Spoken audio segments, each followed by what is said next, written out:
On Nightline, the family business. He was born into the mafia. She married into the mob. But when he wanted out, one imposing man stood in his way, his father. Oh no, he's gonna kill me. A family torn apart. He could not stand up for me. And a son's decision to sell out his dad and give the feds the most mob convictions in American history. And for the people, they were indie rock pioneers with the One I Love. Now they are rock and roll icons. So what's on REM frontman Michael Stipe's playlist tonight? From the global resources of ABC News with Terry Moran, Cynthia McFadden, and Bill Weir in New York City. This is Nightline, March 4th, 2011. Good evening, I'm Bill Weir. Well, despite what The Godfather taught us, most self-respecting mobsters hope all their sons find a legitimate line of work. But one notorious Chicago hitman had no such parental instinct. He pulled his son into the mob, and it cost him his family and his freedom. For the first time ever, you're about to hear from the most important mafia turncoat in recent history, the man at the center of what the FBI called Operation Family Secrets. A few nights a month, patrons pile into this trendy Phoenix restaurant with no idea that the man making their pizza is a member of one of the most notorious crime families in America. There's our stone oven, a little over 500 degrees. His name is Frank Calabrese Jr., and his father, Frank Sr., is serving multiple life sentences for killing 13 people while stealing, extorting, and loan sharking millions as a made man in the outfit, the Chicago mob. Notorious since the days of Al Capone. Did he have a signature? Yeah. When he was killing, he wanted to make sure you were dead. So he loved to strangle you and then cut your throat from ear to ear. Just to make sure. Just to make sure. Seeing this family in this setting, you'd never know that she was once an unwitting mob wife. If somebody asked, what does your husband do for a living, what would you say? He worked for the city, which he did.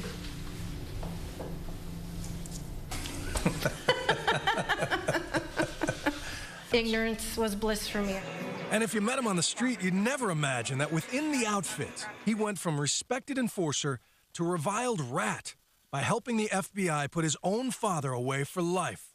I call myself a lot of things, but I don't call myself a rat. And I'll tell you why. Rats run and hide. I don't run and hide. And that's why I'm not in witness protection. I can't run and hide. I'm a cooperating witness. I'm a turncoat. I'm a bad son, whatever you want to call me. But I don't feel that I'm a rat. But before the turn, he was his father's favorite son in almost every way. You say you were ready to, but never killed. Correct. I fought a lot, roughed people up, I broke bones. I can't help but notice that you're sitting with your back to the door. I need to live my life, and I can't live it every day wondering if one day somebody's going to come in and get me. I'm getting more comfortable with sitting with my back to the door, but I still do like to sit. Where you can see what's what. Yeah, but you got that seat first. To give us a sense of his old life in the mob, Frank Jr. agreed to come back to Chicago, back to the Chinatown area where his father's crew worked. On the left is Ronnie Jarrett's house. He got gunned down right up here on the right side of the street. And Elmwood Park, where they lived. I haven't been back here in a long time, and this is, it's weird. It's weird right now. Joe, how are you?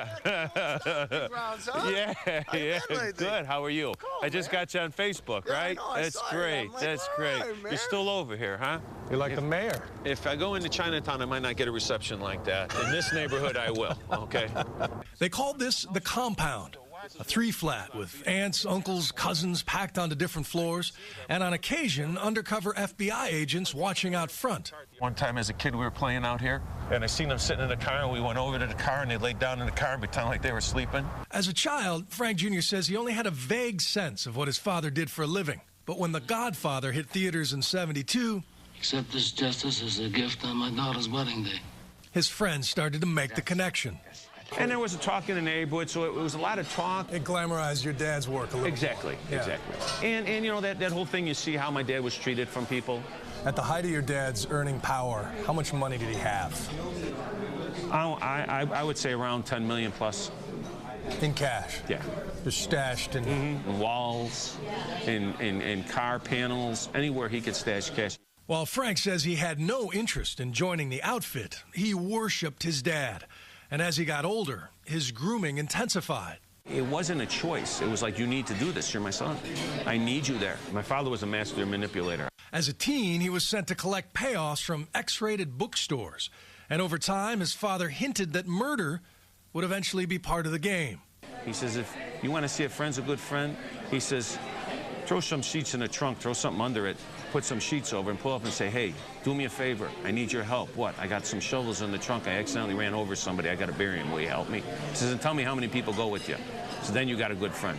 With both beatings and hugs, Frank Sr. also manipulated his brother Nick into joining the crew. In fact, Uncle Nick was also part of the hit team that killed the Spalatro brothers in a way that inspired this scene from the movie Goodfellas. My uncle never killed for money. He never killed because he got mad at anybody.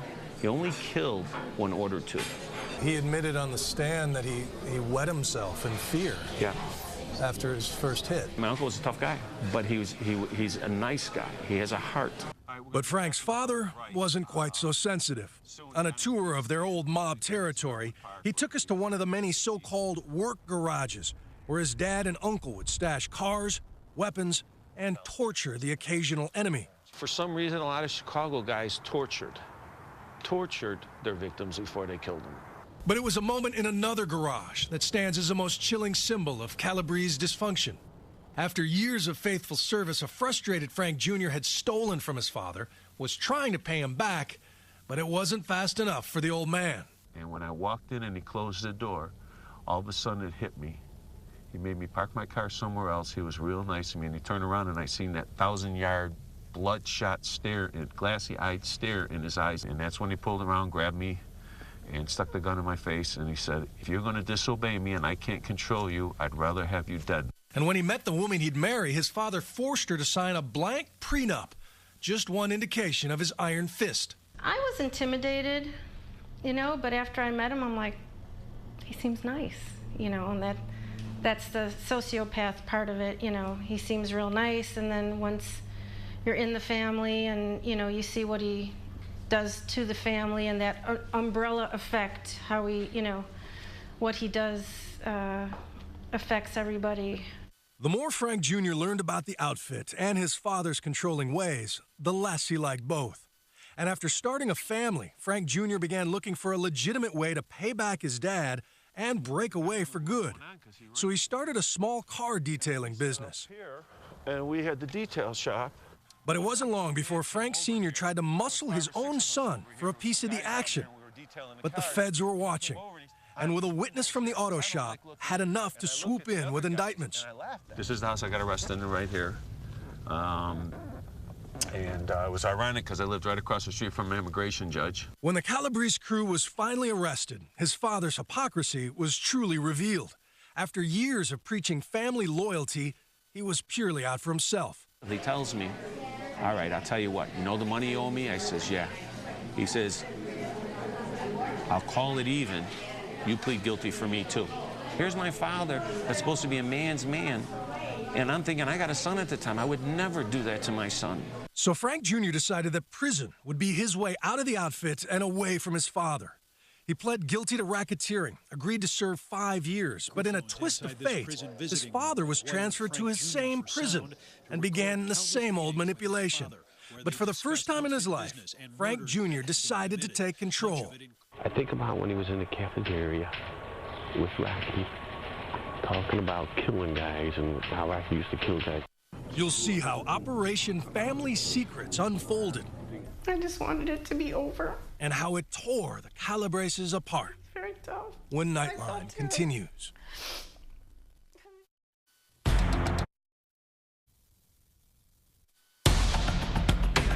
Nightline continues from New York City with Bill Weir. We return now to the story of a family torn apart by the mob. Even in prison, Frank Calabrese Jr. could not escape his hitman father's devious reach, so he devised a plan to set himself free for good, though it meant crossing the man he feared more than any other. Frank Calabrese Sr. taught his son everything he knew about the mob, how to brutalize, intimidate, and manipulate for profit. He had no idea his son would eventually use that latter skill against him. Fed up with the mob life and his father's ways, Frank couldn't wait to plead guilty just to get away from the man.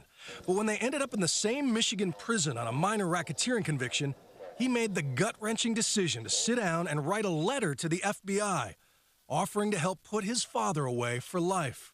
What are my options? Is there any good options? No. I'm either going to testify against my father and put him away for life, or I'm going to wait till we get on the street and something's going to happen with one of us. One of us is going to wind up dead, one of us is going to wind up in jail. Afraid that his testimony wouldn't be enough, he agreed to wear a wire and dupe his dad into thinking he wanted back into the outfit. Poor guy was at the wrong place at the wrong time. We were hoping that he was going to be alone. But if his father or any of the other prisoners discovered what he was up to, he could pay with his life. It was tense, very, very tense during the times when he was out making the recordings. Either he came back or you heard the alarm go off in the yard, huh? Yes, that's exactly correct. Over the course of several months, over hours of recordings, Frank Sr. described many murders. Big bearings. So them will tear half of your body apart. Them must have tore them up pretty good. Oh, yeah. Them will tear your body apart. They're called double X. Years later, at the biggest mob trial in Chicago history, Frank Sr. listened to his own words and then watched his own brother and son, now hobbled by MS, testify against him. He's sitting there, he's aged, and it was just that look like, you know, you wanted to run over there and hug him. Man, oh my God, it's my father. And I was so overwhelmed with emotion. Operation Family Secrets brought some of the most sweeping convictions in American mob history. And though he admitted to 14 murders, Uncle Nick is up for parole in 2013 due to his cooperation. Having done his time, Frank now lives in Phoenix, doing odd jobs and making pizza. Prison cost him his marriage, but his ex-wife and grown kids live nearby, all still working on their still raw wounds. You know, even though we're no longer together, you know, I love him. He's like my best friend. It's the history I can't move past, and I've tried. I still haven't gotten through Goodfellas either, any of those. Can't watch any mafia movies. Really? They get to me really bad. Movies portray organized crime as this luxurious, beautiful thing that everybody's taken care of and there's all these loyalties. And in reality, there's not. You're only good for what they'll use you for. And your life is not worth nothing. And when you bring it into your family, it's going to rip your family apart. And my family and myself is a prime example of that. Frank Jr.'s book, Operation Family Secrets, How a Mobster's Son and the FBI Brought Down Chicago's Murderous Crime Family, is in stores next week.